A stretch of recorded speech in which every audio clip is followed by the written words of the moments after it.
It's time for the Game Show Fans Podcast with Josh and Danny.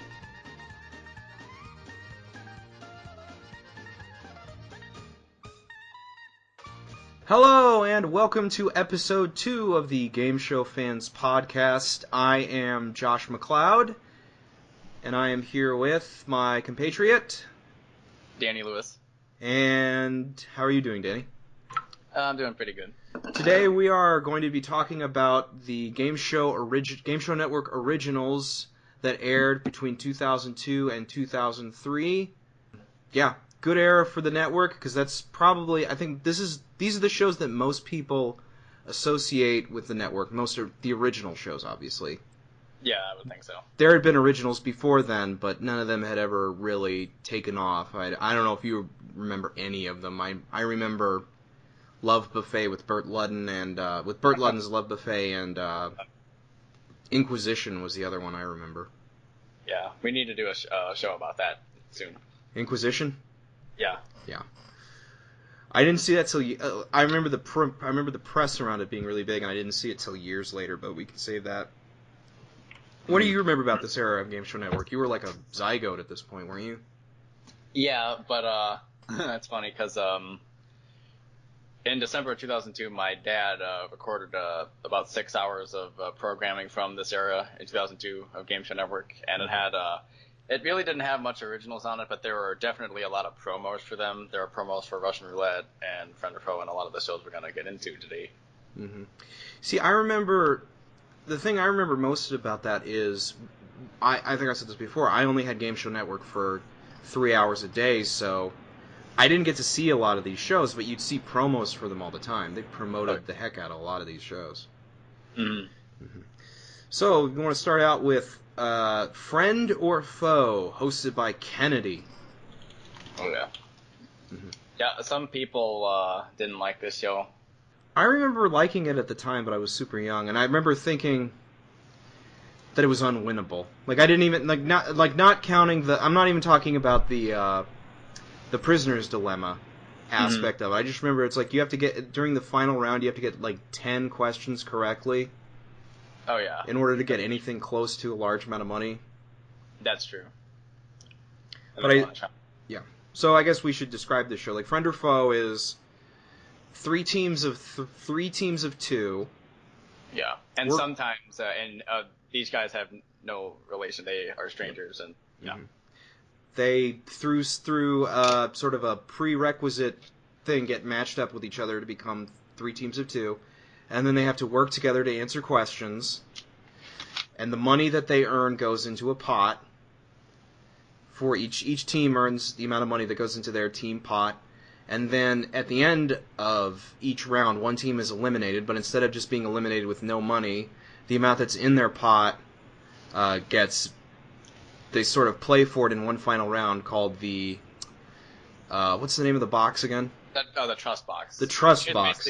Basically what happens is they can either pick Friend or Foe. If both people choose Friend, they both split the money equally and they all are happy and, you know. Mm-hmm. But if they both choose Foe, then neither of them get any money and then they just yell at each other because they were both greedy, you know.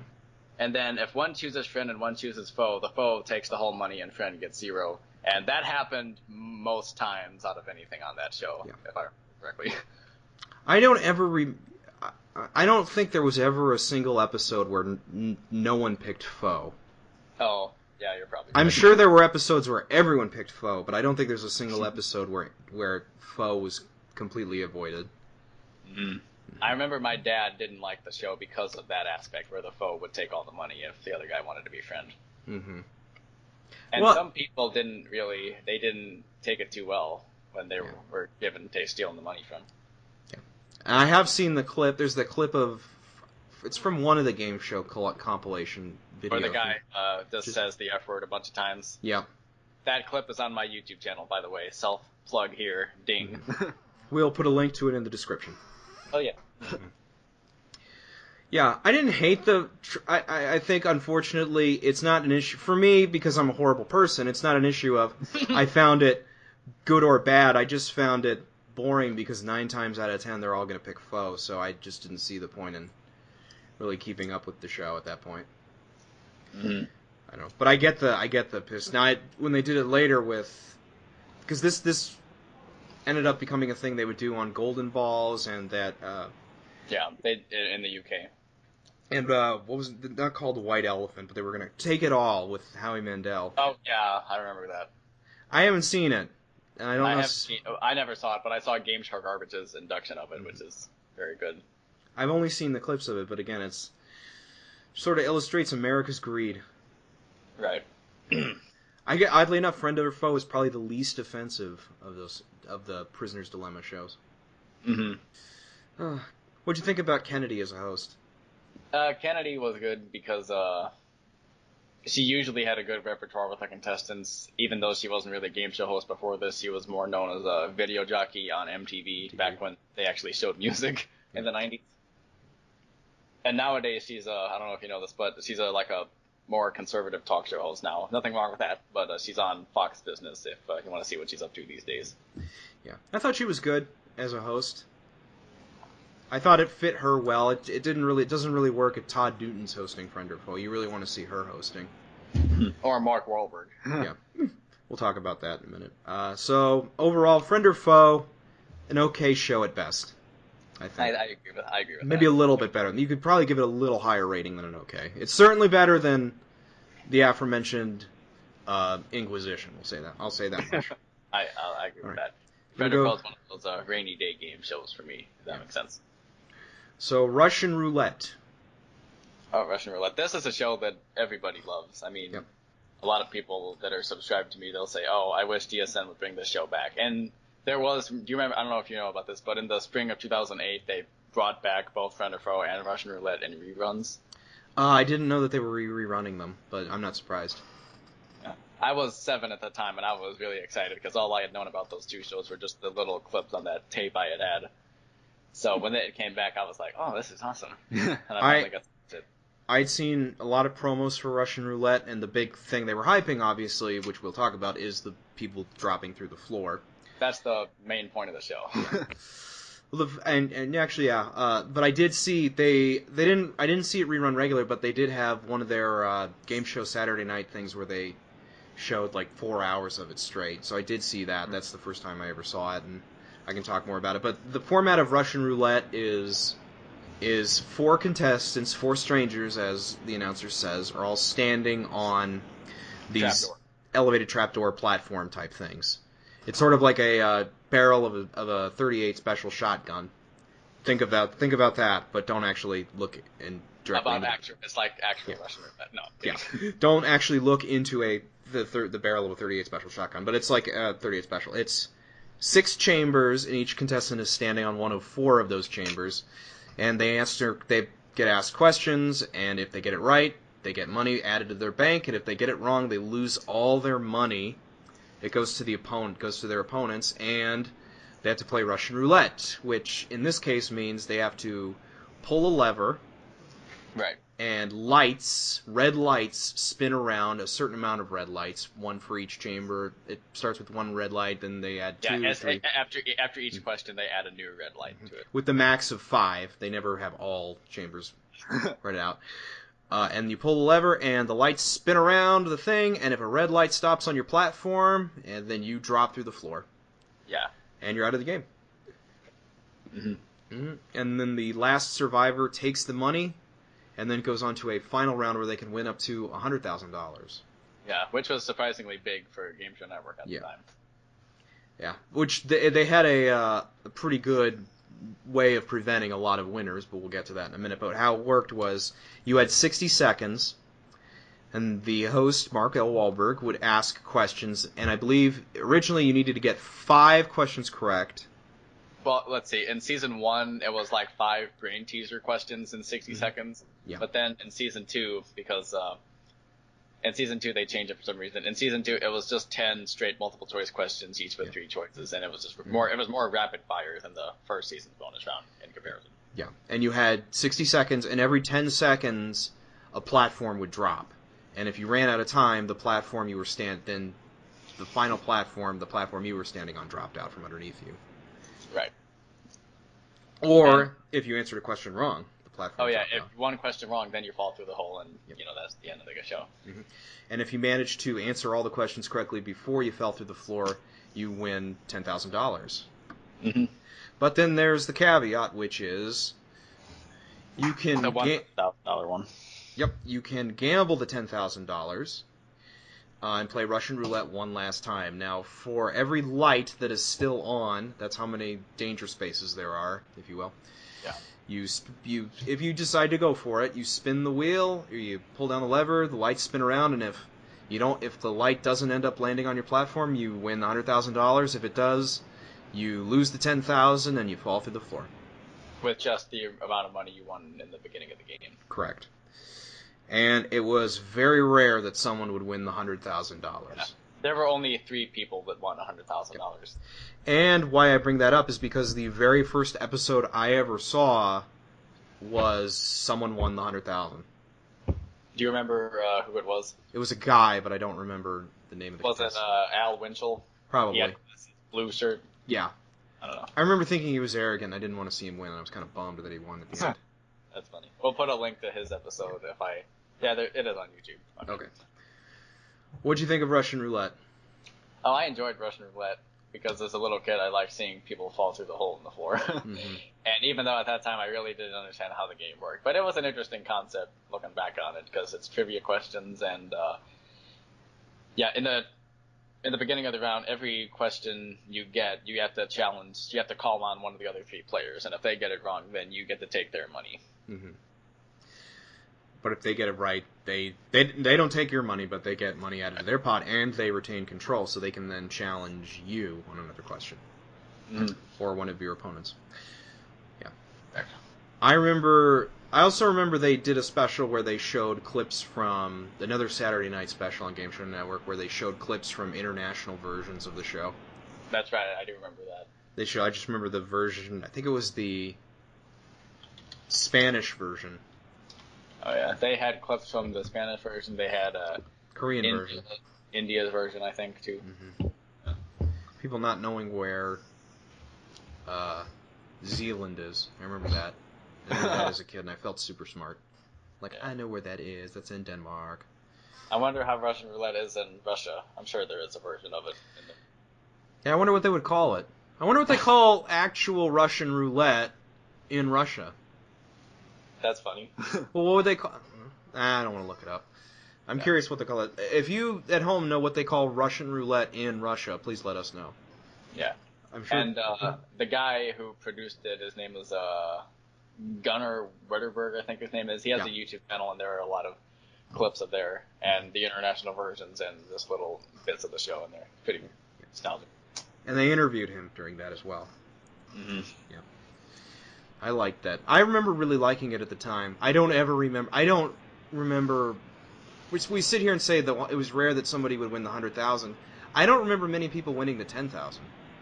Oh no! Half the time people would just get a question wrong and mess up. Yeah. Or sometimes people would win 10,000 and be like, no, I don't want to risk it for 100,000. I'm not going to be greedy. I'm just going to keep the 10,000 and walk. Did anybody?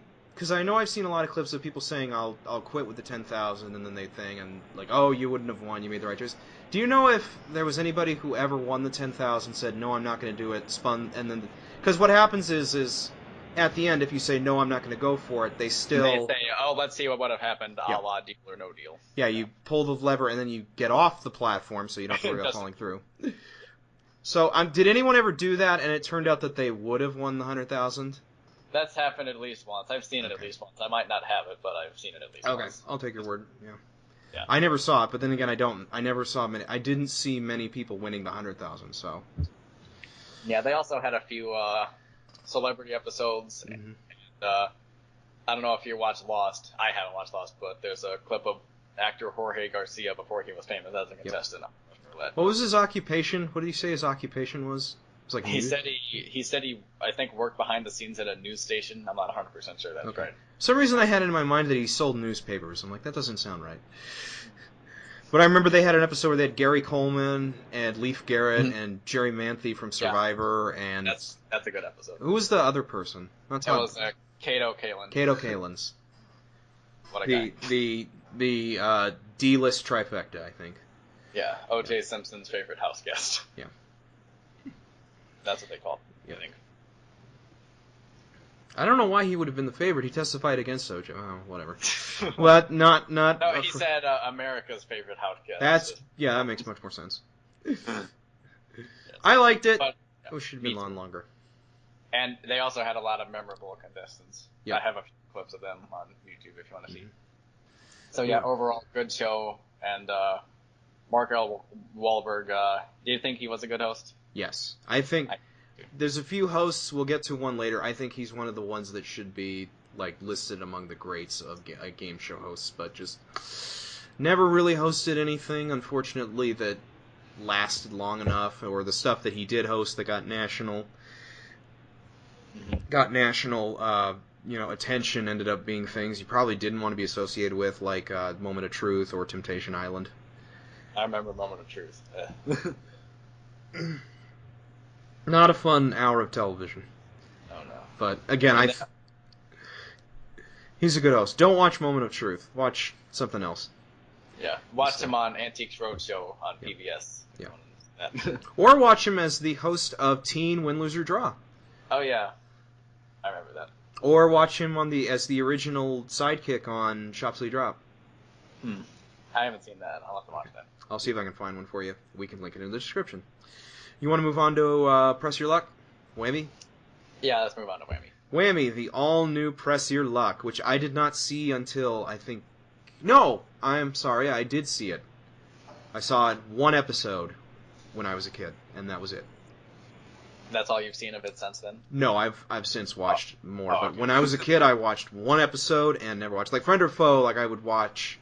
they did a GSN Saturday Night of Friend or Foe and Russian Roulette, so that's how I saw both of those, but I only saw one episode of Whammy, and the only reason I remember it is because, for some reason, I think, our cable provider only gave us GSN from 9 a.m. to 12 p.m., and then, or 9 a.m. to 12 p.m., and then from 12 a.m. to 3 a.m., but for some reason, there was one Saturday where they didn't turn off the feed, so we got it for an extra 5 hours, and that's when I saw it.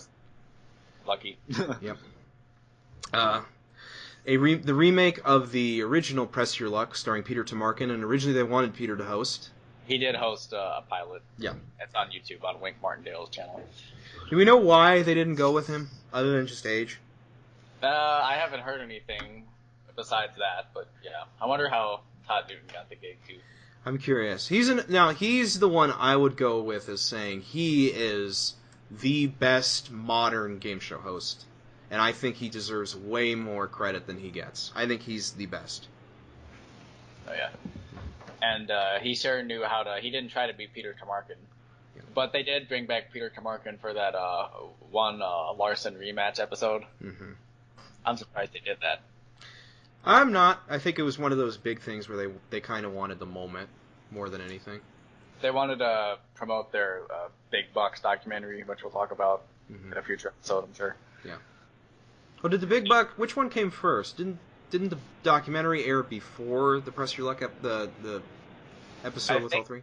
I think they might have aired simultaneously, to be honest. I don't know. I mean, the same day, but okay. I think they aired the documentary, and then after the documentary they aired... immediately after the documentary they aired the episode. Yeah, maybe. Because in the documentary, kind of portrayed him in a negative light. And on the show, they just said, oh, he was the guy, he figured out the code. But we have his brother here, and he's going to carry on the legacy against two people. Mm-hmm. But with Whammy Press Your Luck, it's the original Press Your Luck, and I guess we have to explain how Press Your Luck worked, which is you answer questions, and that determines how many spins you get on the big board. And so... But they're not really spins, they're really more like turns. But a big light flashes around the board, and you hit a big red button to stop the board, and whatever it lands on gets added to your bank. And if you land on a whammy, then you lose all your money. And if you get 4 whammies, then you're out of the game. Yep. And you can pass your spins at any time, or you can play them, but whoever has the most money at the end of the show wins. Correct.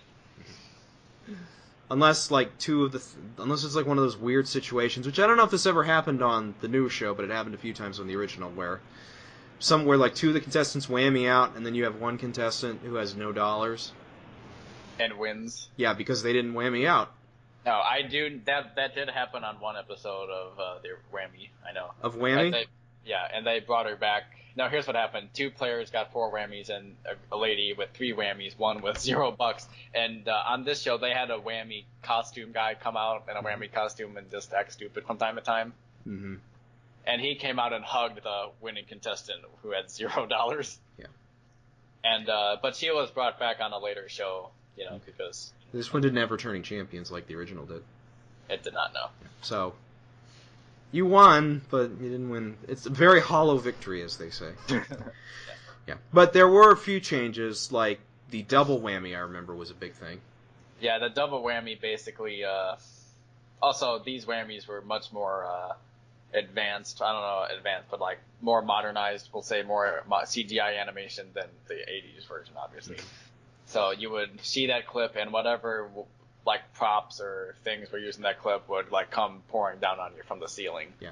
And you'd get messed. It wasn't like Double Dare, but Yeah. Like the whammy would get tarred and feathered, and then feathers would come down and land on the contestant. Yes. Mm-hmm. But it was a lot harder to win the big jackpot. Like, in order to win, because with the original show, there was a lot of times where contestants would get upwards of over, like, $15,000 per show. But in order to win the big bank, you needed to land on the space, and then you needed to answer a trivia question. Yeah, that was only in Season 2. What the big bank was, it took all the money that the whammy had taken from contestants, put it in this bank, and if you land on it, you get asked a trivia question, and if you get it right, you can take all the money that's in the big bank for yourself. Mm-hmm. And then if you hit the whammy again, I guess, does it go back into the bank at that point? Yeah, it goes back in. Okay. Thus negating. And then in order to win a car, you got to get 2 different spaces. It's sort of like the license plates on Wheel of Fortune. Mm-hmm. Did anyone ever win the car on Whammy? I've never seen it. I don't think on the normal. I think they did in the tournament, but I think that might have been the only time. Okay. Because the odds were so low. Yeah.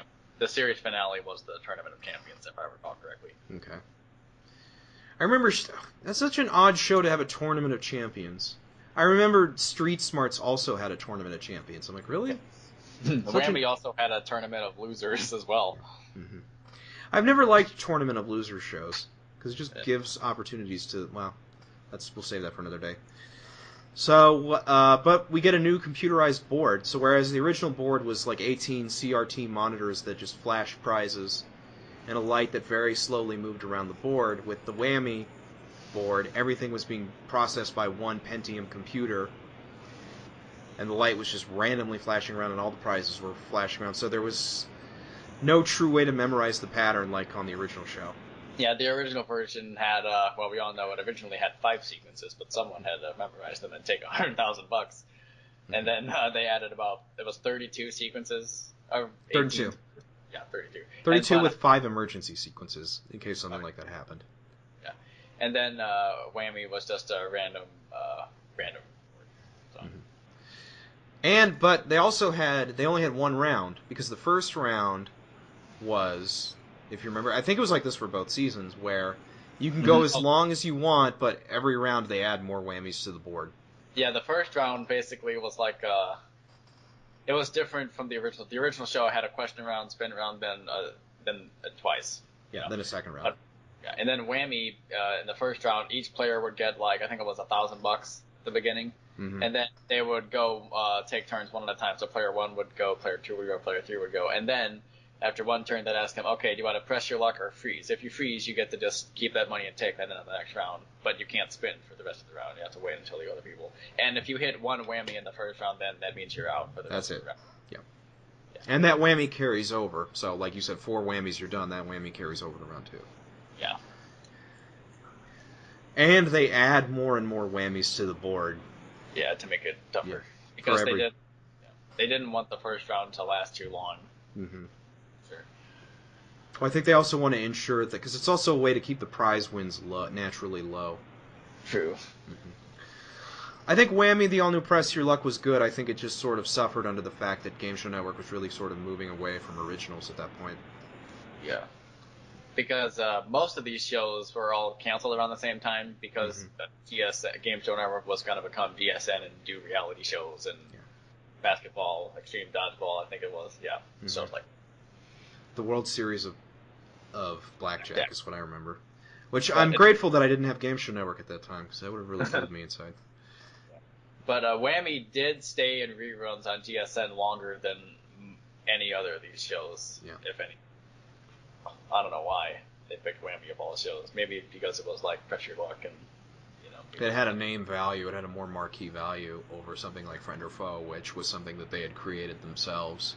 Like Whammy had people who watched it in 2000, and Whammy people who liked the original Press Your Luck associated that with the original, so that was something. Mm-hmm. Mm-hmm. But yeah, I liked Whammy a lot. I did too. Mm-hmm. How do you like Todd Newton in comparison to Peter Tomarken? I mean, it's hard. It's like comparing, well, because they're not the same host. They're two different hosts. I think they're both good, and it's hard for me to bag on Peter Tomarken because he didn't have. Press Your Luck was really the show he is most closely associated with. And it's not Hitman. Yeah, as much as I love Hitman, I'm well aware of the fact that most people know him from Press Your Luck, if at all. They don't know him from Wipeout. So was Wipeout, Press Your Luck, Hitman? Bargain Hunters. I don't even remember Bargain Hunters, so. I never saw it, but I heard it was awful. I read a Game for Garbage article about it. I'm more than willing to bet that. And then the interstitial stuff they did on Game Show Network that I never saw. So. Oh yeah, in 1994, Peter Tomarken was a guy on Game Show Network. Even though they didn't show Press Your Luck until 2001, if I recall correctly. Yeah. 2001 or 2, because that's when they got the rights from Carruthers, I guess. Mm-hmm. They'd acquired it at that point. Yeah. It's hard. I don't know. I don't like to compare hosts. I think if you do a good job as a host, you're good. Okay. So they both did good. I'll say that. I agree. I will play the. I will make no statement. Poor work on. They were both good. You want to do Win Tuition? Yeah, let's talk about Win Tuition first. Win Tuition, the obscuralicious Win Tuition, which is so obscure that I think there's maybe one episode online, and maybe two. Mm-hmm. It's the April Fool's episode's online. I know that. The April Fool's. Mm-hmm. Let's talk about that for a minute. Now, April Fool's 2003. All of these originals they switched hosts except for Lingo. Here's what happened. Friend or Foe was hosted by Mark L. Wahlberg, which is why I briefly joked about that earlier in the podcast. Mm-hmm. And the Russian Roulette was hosted by Todd Newton of Whammy. Mm-hmm. And Hold on, Friend or Foe. Who did Whammy? It was Graham Elwood from Cram. Cram did Whammy. Win Tuition was hosted by Kennedy. Right. And then I guess Mark Summers didn't want to host nothing, so. No, Mark Summers hosted Cram. Oh, he hosted Cram? Oh, yeah, he did. That's right. And Lingo was basically Chuck still hosted that, but they had teams of Mark L. Wahlberg and Mark Summers versus Kennedy and Graham Elwood, which is a very funny episode. And Todd Newton was the announcer. Yeah, Yeah, he did a good job. Win Tuition is a show where they have 3 contestants, and they ask them high school type questions. Yeah, well, they take it from grade school. I think it's from like kindergarten to first to 12th grade, and 3 rounds. I think it is. So it's like Make the Grade on Nickelodeon, slightly, but not really. And I do remember. It's probably worthy of noting since there's not much known about this show that in one of those blooper specials, it might have been just a stupid game show answers compilation, but Mark Summers asked the question: name a prime number between 20 and 40, and this contestant buzzes in and says 7. Yep. I hope everyone at home is able to name a prime number between 20 and 40. 23. Yeah, not 7. Yeah, maybe 37. Is 37 a prime number? I don't know. Yeah, I think it is. Okay. I don't feel stupid now. Yeah, I never watched Mark. I don't remember much about Win Tuition because it was so obscure. But I do remember I do have promos of it on that tape that my dad made in 2002. I've seen more promos than I've seen episodes, but the final round was sort of like Russian Roulette. And one of the reasons I suspect why it was so short lived is you had to answer 10 questions, and if you did, you got $50,000 towards your education.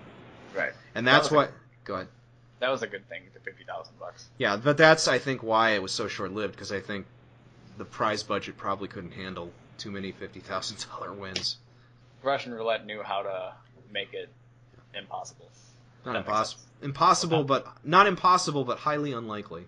Yeah, yeah. That which, by the way, did you watch The Chase on Game Show Network? Oh, yeah, I did. That's, I think, one of the, maybe someone may know more than I do, but I think that's the reason why that didn't last long, is because the prize budget for that show just ended up getting eclipsed, because I think they just couldn't handle so much, giving away so much money on a cable budget. Yeah, but there were a lot of times when the Beast outsmarted the 3 players and took all the money away. Right, but even then, you still have one win, and it's in the several $100,000. True. Per season. You have 2 of those. That's $500,000. So, I mean, again, someone may know something I don't, but that's what I've always suspected as to why it ended, because it was a huge show and it was getting massive ratings. Oh yeah. At the time. Yeah. So yeah, Win Tuition. Mark Summers from Double Dare hosted. Mm-hmm. I wonder how he got the gig to host this show about where they take it to school in a half hour. I don't know. Didn't he host another show that was basically the same thing on History Channel? I don't know. Okay, maybe someone out there knows. I know he hosted another show that was very academic. Are you talking about History IQ? That's it, Haikyuu. Okay. Yeah, I never saw that, but I've read about it before. I've seen one episode, the Tournament of Champions episode, like we talked about before. Oh, yeah. Okay. So there was a prerequisite for it.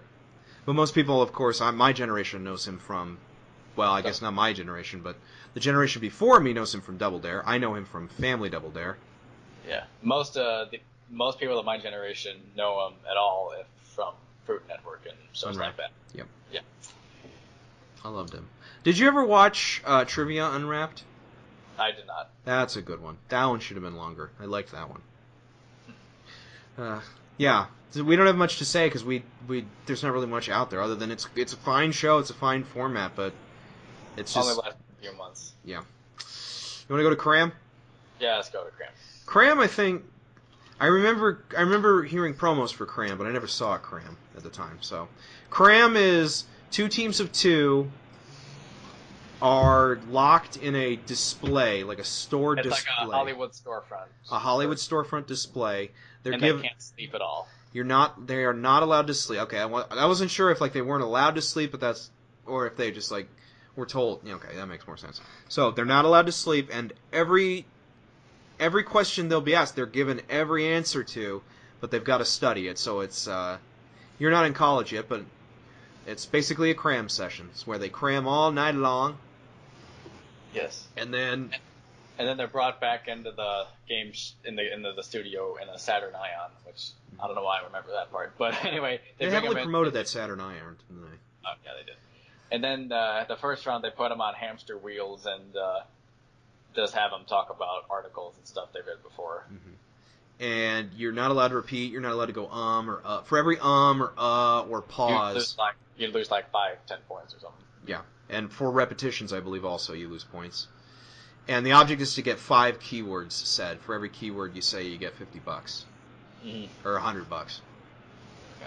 And both teams do it for 2 different subjects. And then at the end, but again, everything that they're asked to do is based on stuff that they've been given, stuff to study while they were in that storefront. Yeah. And if I remember correctly, this show was produced and Jonathan Goodson was in charge of the show, I think, because I remember seeing. Yeah, because at the end of the credits, you'd see Jonathan Goodson Productions at the end. I don't know if he created the show, but yeah. And then the second round, they would have to do something physical in order to keep a timer going, like row a boat or pedal a bike. Pedal a bike, and then one of them was the host, Graham Elwood, would tell them knock jokes or. I don't know if knock jokes, but I remember there was one where it was your mama jokes and then other stupid stuff like that. Which again they had been given, they had to study. Yeah. And this bonus round was pretty interesting because here's what they did: they put the 2 members of the winning team, they make them go to sleep, and then they'd have this character named Miss Pickwick, I think it was. Miss Pickwick.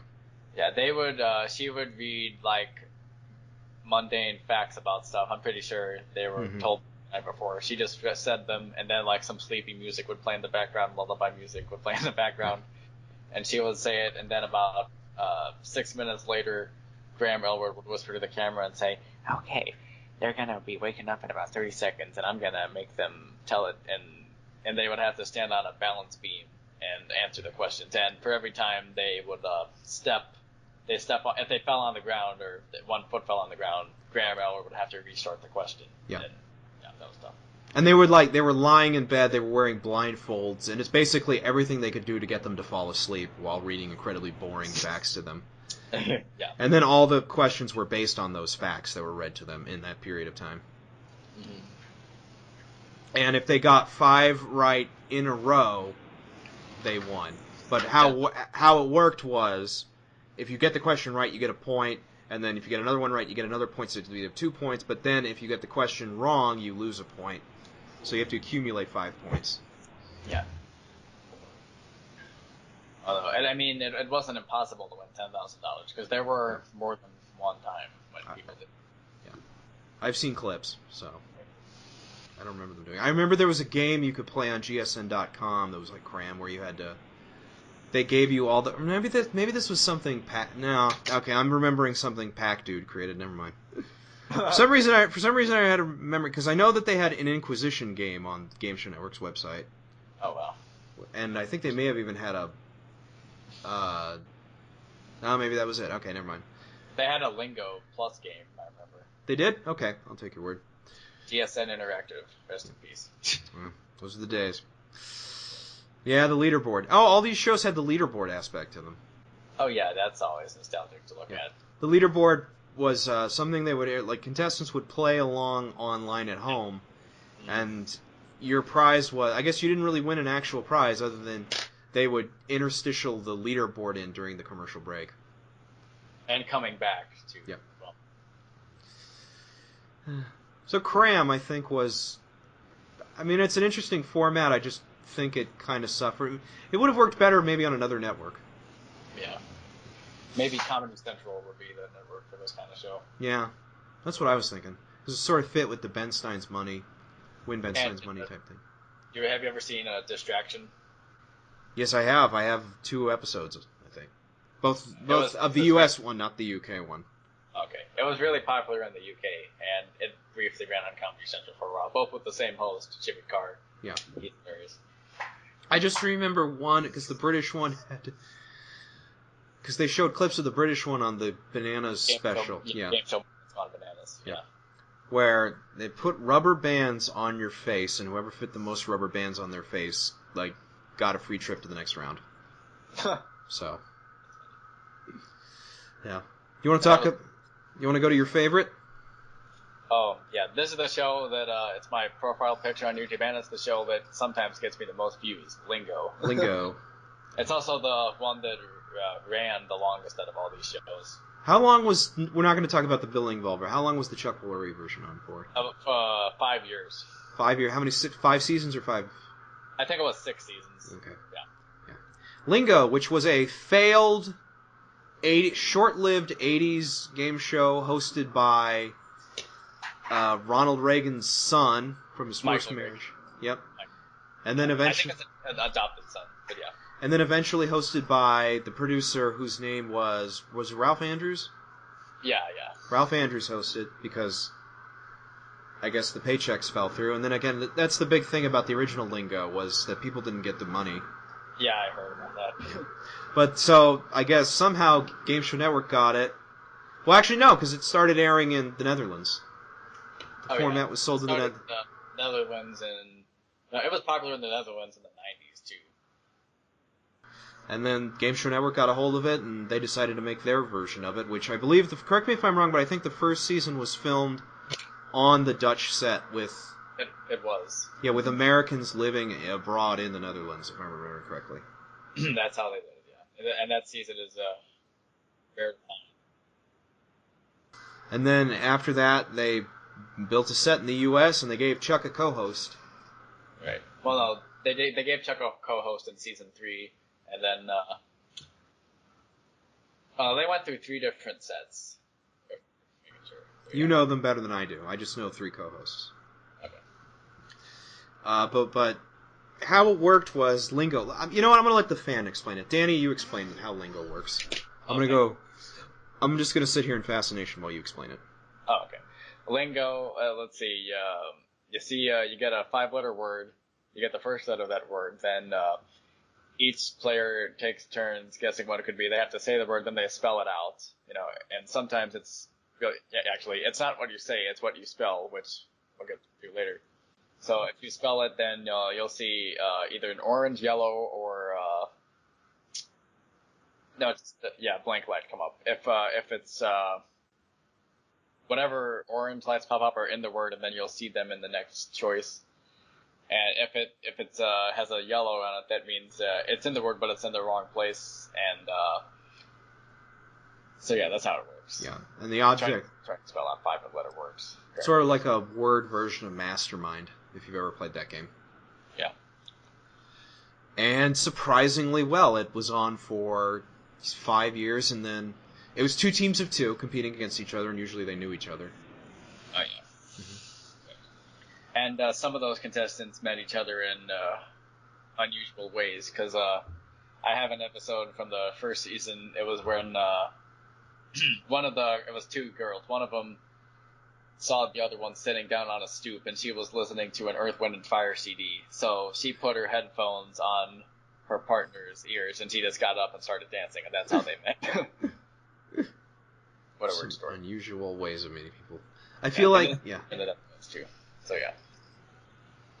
Anything else? Well, no, let's go to the so basically, which leads to a lot of fun moments, which I'm sure we'll link clips to in this, which leads to fun misspellings of words. Oh yeah, there were so many of them in the first season, and which there's a compilation of one on YouTube called Lingo Flubs. If you want to see that, we'll probably put a link of it later. But if you're able to spell the word within 5 tries, then what happens is you get to pull little colored balls out of a hopper, kind of like I'm trying to think, what would you pull it? It's sort of like a hop. You can't see what's inside the balls inside the hopper. You put your hand in, you pull out a ball, and it's like bingo at that point. Yeah, you try to get it's like you get a bingo, so it'll say like O37 or I54. Well, I won't say those because it's not. It doesn't say the letter; it just says the number. Okay, but you try to get a lingo or a bingo. You try to get any 5 row, and if you do, you get 100 points added to your total.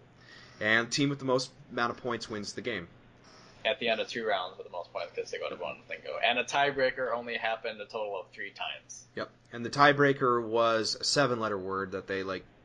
They slowly spell it for you, and then if you ring in and get it right, you win. And if you ring in and you're wrong, your opponents win by default. I'm not sure if they win by default. I don't know. Okay. I remember one where they got it wrong and the opponent got it, but I don't remember if it was by default or if they just put all the words up at that point and said, what's the or put all the letters up and said, what's the word? It's like, well, it says there. I would have to look for it, but... That's also a good technique. Let's talk about bonus lingo. Yep. So bonus lingo, you get 2 minutes to guess as many 5-letter words as you can. For each word you get $100 and a lingo ball. Under the same rules that apply to the first round. Right. Yeah. And if you get lingo in the bonus round, then I think it was $5,000. In the first season it was $5,000. Then and season 2 they did it where if you get it on the first try, I think it was like $15,000 and a vacation. You pull it again. You pull out a ball for every word you get. You pull a ball out of the hopper and in hope of getting a lingo. Yeah, and there's always one during the bonus round. There's always one lone number where if you pull that number out, you will win automatically. Correct. As soon as they give you the board, they'll pick all the numbers and they'll say, okay, if you draw this number on the first try, you get $50,000 in the vacation. Mm-hmm. And it's in the last season they had a progressive jackpot, which it got as high as $41,000, and they won that. So that was nice. Yep. I like Lingo. It's hard to say. I wish it had been on longer because it was on for longer than it. I think that's the longest running original Game Show Network show, if I'm not mistaken. Oh yeah. So, again, I don't know why they canceled it. We talk about what would happen later with Lingo? I'd rather not. Maybe someday. Yeah. Billing ball. Yeah. So, but I think Lingo. We haven't even talked. Who was the host of Lingo? It was Chuck Woolery. 2 and 2. He's a legendary host. Yep. Just off of, I believe, Greed. Oh, yeah. Was the previous show. Lingo, which I think was a great show for him. Oh, yes. And there was one time when Greed was the 5-letter puzzle and the contestants guessed it correctly, and Chuck said, oh, that's one of my favorite shows. Thank you so much. Yep. Another show that should have been on longer. Yeah. I think Chuck's great as a host. You may not agree with his politics. Yeah, I don't know that I agree with his politics, but who cares? He's a great host. Great. And Lingo, and it's also talk about, in the bonus round, they'll give you something called free letters or... Well, bonus letter. Bonus letters, yeah. But for every Lingo you got during the game, you get a bonus letter, and then you also get one for winning the game. But in the first season, they didn't have that, so that kind of really didn't give you much help. And that caused one team to win $0, not get any words, and then after the round was over, they got no words, then that was the end of the show because they couldn't draw any balls. Very rare, which is probably why they added it, because you kind of want that caveat to sort of help them out. Yeah, that was the only time it happened, and that's why they added bonus letters in the second season. I think the bonus letters work. I like the bonus letters. I agree. Because it's not like it gives you... They don't give you the word... Like, it's not... If we know 4 letters in the word, like, you can't bonus letter to get the final letter.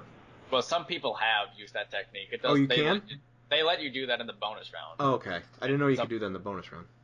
Yeah. Mm-hmm. Well, okay, fine. I'll shut up. Either way, I like the bonus letter format.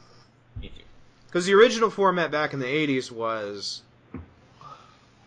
way more convoluted. It was for every row it took you to guess the word, you'd have to draw a ball from the hopper, and the object at that point was to not get Lingo.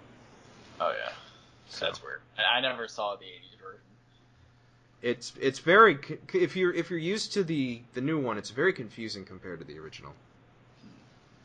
I recommend Lingo with Chuck Woolery. Watch that version.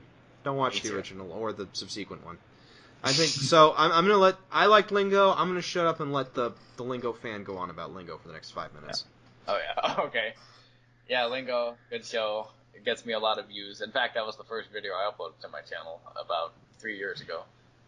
And when I first started getting into game show trading, which you also do, Josh, if I'm not mistaken. You are correct. The first season of Lingo was one of my most sought after shows because it was so rare, and I never really seen much because GSN hasn't shown that season since 2004 because they had like different rules, and I'm not so sure if the different set had anything to do with it, but yeah. There's weird reasons why they don't I mean, we've talked about caveats, which is probably something we should talk about in the future. Shows that for some strange reason have errors that they don't rerun. Oh yeah. Like there was one that they didn't rerun. They didn't rerun forever, and it was for like the stupidest reason. What was that? I'm trying to remember. It was like oh, well, no, I guess that was a valid reason. I was going to say, remember the Family Feud with Ray Combs? Yeah. They didn't rerun that for a long time, but then they changed it once. Like, I think they chopped it down, because the show was an hour, and then they chopped it down to half an hour in order to do it. So they showed that. But there was another one where they didn't show it forever, and it was for some really arbitrary reason. And I can't remember what, and someone listening knows and is going to comment and tell us what idiots we are for not knowing off the top of our heads. Was it a GSN original? I think so. Or it was something GSN owned. It was something they showed.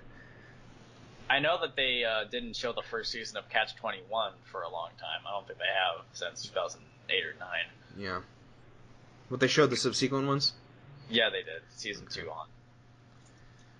Because the first season of that show had a different set, but the game was pretty much the same. So. Yeah. Well, there's a bunch of episodes of Match Game they don't rerun for various reasons. Yeah, like celebrity clearances or offensive jokes in them. It's 2018. We can't say that word now. Yeah. Mm-hmm. Well, anyway, those are the Game Show Network originals. Well, the original game shows. We didn't talk about the Press Your Luck scandal, or I guess we could talk a little bit about Naturally Stoned. I haven't seen it. I know you have. Naturally Stoned. That was our reality show that they followed Chuck Woolery around with a camera for a half hour, and it only lasted 6 episodes. I have, I think, 3 or 4 of them in my collection. Mm-hmm.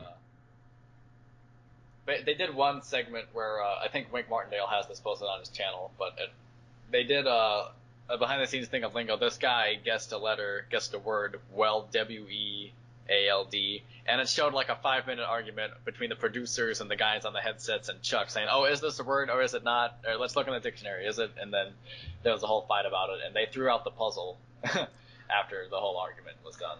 And now we know why they have a co-host. Yeah. Yeah. Which by the...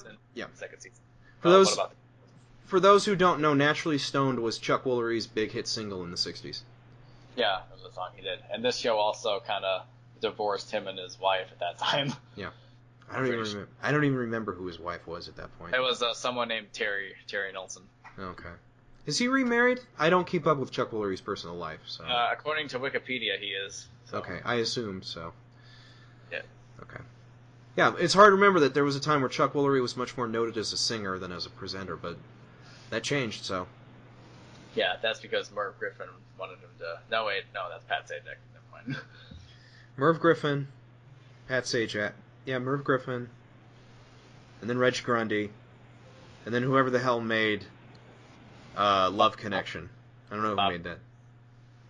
Oh, yeah. And then, yeah. So, good on you, Chuck. You were a good host. You still are, I assume. I don't know. You haven't hosted anything in a while. Yeah. And GSN hasn't shown Lingo in a while, I don't think. I don't think so either. Game Show Network, air some of your originals. They were good. They weren't perfect, but they were better than, a lot of the stuff you're airing now. Yep. Yeah. Lingo. Well, I guess that's it for this podcast, unless you want to add more. I know that one of the co-hosts, they went through two co-hosts. You know who they both are? No idea. I'm sure you have it. Well, one of them, Shandy Fennessy, who was there until the end of the series, she went to, I don't know, high school or college, one of those two, with one of my uncles. Because she grew up in Florissant, and I'm not from Florissant, but I'm in that area. That's cool. St. Louis. Good luck trying to meet her. Didn't she do an interview at some... I'm sure she did. Yeah. I don't know. Well, Game Show Network did a lot of specials afterwards, I know, where they did top tens, but not worth remembering. We'll talk about those in the future, maybe. Anyway, so... I got one more question for you. Okay, go ahead. What is your favorite of the shows we talked about? Oh, okay. Lingo. Yeah, it's an easy pick, but it's Lingo. I'll go with Lingo as well. It's the simplest to play, it's the easiest to view, and it's Lingo. Alright. We're going to play it easy, Lingo. Yep. Okay, so... I guess that's it for this episode of Game Show Fans Podcast. I'm Josh McCloud. I'm Danny Lewis. And from us to you, remember, it's always hard to see the end when you're beginning. Take care.